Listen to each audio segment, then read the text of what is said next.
comedians are supposed to be the last line of defense, the diffusion of situations, to poke the bear, to examine to question authority, to question non-authority, to question everything. And it looks like comedians are starting to not be loyal to the joke anymore. I never want to talk about this, so I don't even know if I'm going to put it out, because I am not a critic, okay? I'm an artist. I am a creator. I am not a destroyer. That's why I don't think any people should criticize other people's art. It's hard to do whatever you choose. I mean, if they ask you your opinion, you can be blunt, but usually the maker of such art should not be also the critiquer of such art. The critiquing is for the less talented, in my opinion, because they don't have the ability to do it. But there's a lot of people that are famous for it, and it's a shame. I can tell you that. I can tell you people have made careers off of pulling other people down, and the term pundit. And I guess if you're a legendary player for a sport and then you do that, that's different because you've done it. It's the people that haven't done it. It's just, you can't talk about it. But here we are.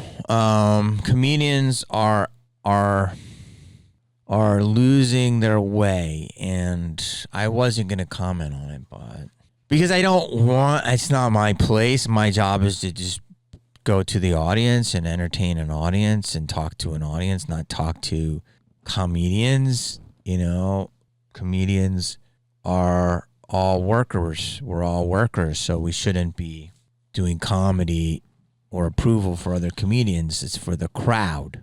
And, you know, I don't know. I'm going to talk about this, but I just don't understand how comedians forget the path of comedy and what they do. So to me, if you are, I'm many things, okay? I hate labels. I hate them, okay? But if you want to call me a comedian, sure. I'm a comedian. Sure. If you want to call me an actor, sure. I'm an actor. Sure. Podcaster, sure. I mean, I don't know what I know what my I know what my credentials are to call somebody a title, which I don't like titles.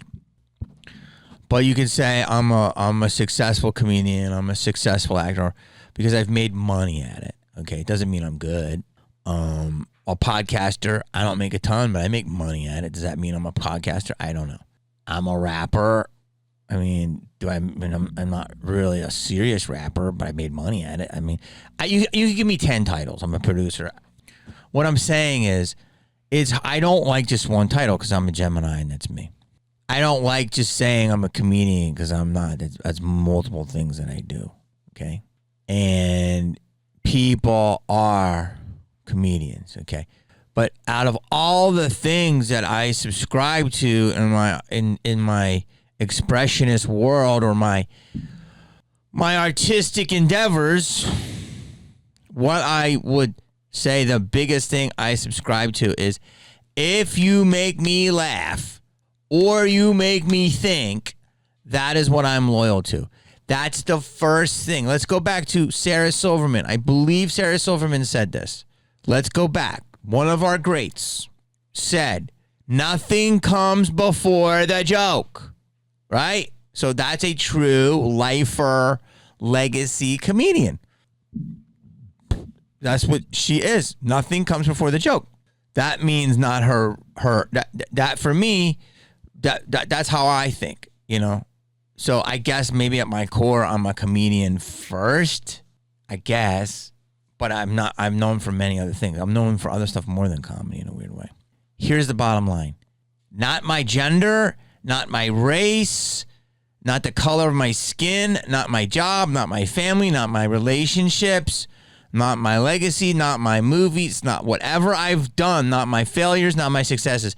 None of those things take precedent over a laugh.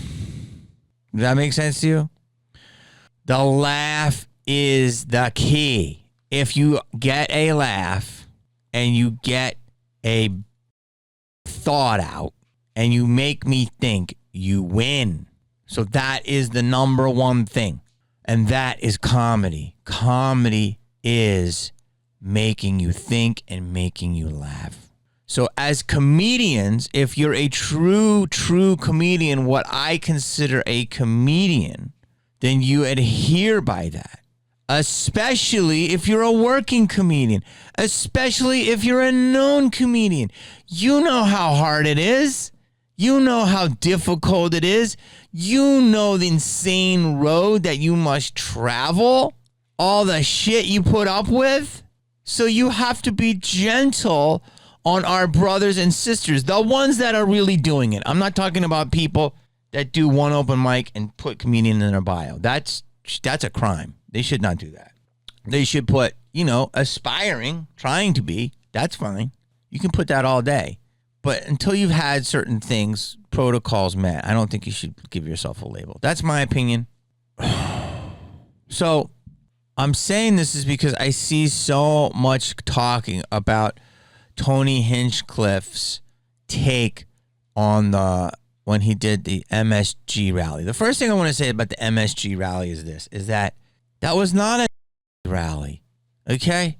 Because it's insane. 4 other presidents have had things there. Clinton, Kennedy, Carter, somebody else. I don't know. Tons of people play MSG because they said it was a rally of a presidential guy that they don't like.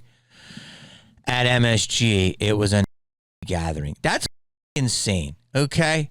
I like that candidate, and I like those group of people more than I like the other group of people that they're running against. I don't have anything personal against the other group of people. I just don't think they excite me as the leaders that I want in this country. I want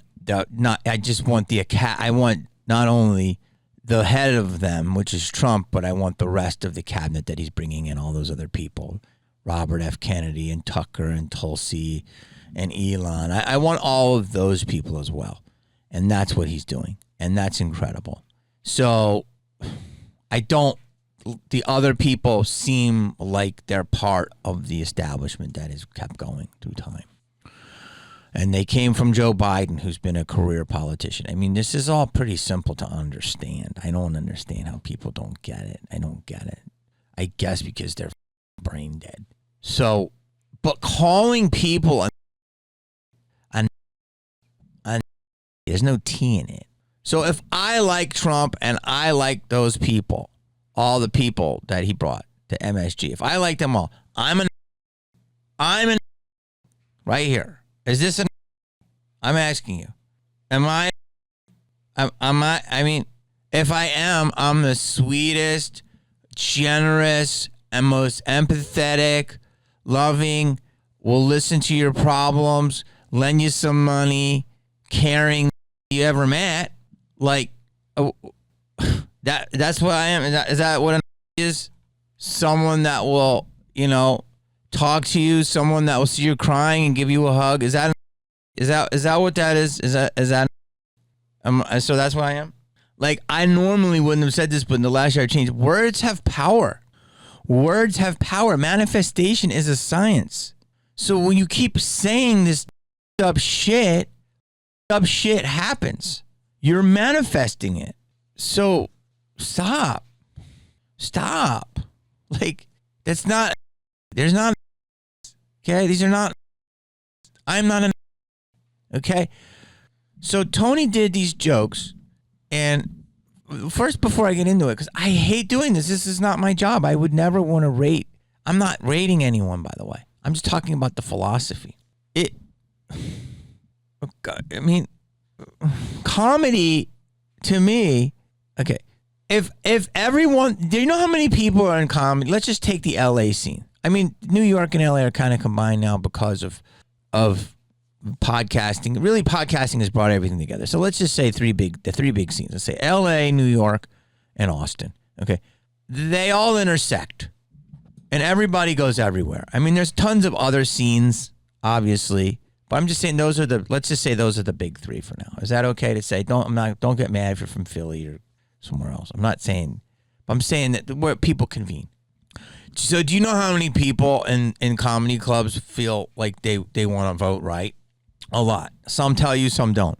So all the comics that you share the stage with, male or female, black or white, gay or straight, who don't vote to the left, they're all like comedy, and to me is the most inclusive of what I've seen. Naturally inclusive art form. I'm not saying that other art forms don't, because I don't know enough. I apologize. But what I'm saying is you can go to the store, the Improv, the Factory, the Ha Ha, Flappers, the Toe. What am I leaving out? The Ice House, that's 7 in LA right now, plus a bunch of other little places, okay? And you will be on a lineup with anyone. Trans, straight, gay, black, Korean, old, young, fat, Mexican, whatever, Hindu, Muslim, all of it. And it's been that way my career. Okay, it's been that way for my career. Maybe in the early 90s, it was a little whiter at some clubs, but I would only say one club. I'm not going to name the club that felt like they were a little bit more white, but not really, because they had a lot of black guys that were popping. But other clubs have always had everybody. And it's naturally now. Like, it's natural. There's lineups of all types of people, and it's naturally fits.